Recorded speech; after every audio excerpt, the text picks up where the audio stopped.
مطعم صدف اللؤلؤة، المطعم جميل جدا، ثالث تجربة لي، تجيه مرة ومرتين وعشر.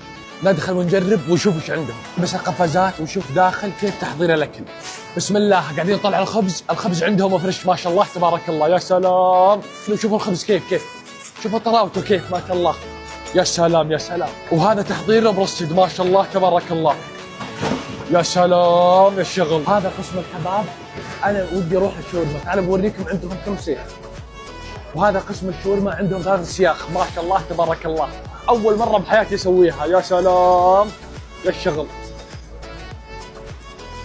هذا طلبنا صار جاهز ما شاء الله تبارك الله، مسويه من يدي ان شاء الله يعني. بنروح ناكل وبعطيكم راينا. طلال نسى موضوع الاعلان وقام ياكل، ملوم انه ما يسيطر يا الربع على الاكل جميل. هذا الصوص وهذه الشاورما، اوه بسم الله الرحمن الرحيم،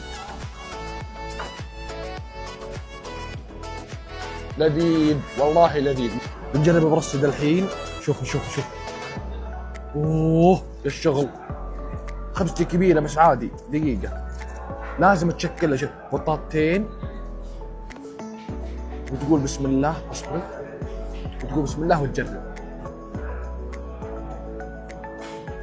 بالله درهم يا الربع والله العظيم، شغل جبار. اهلا وسهلا، يا سلام يا سلام يا سلام.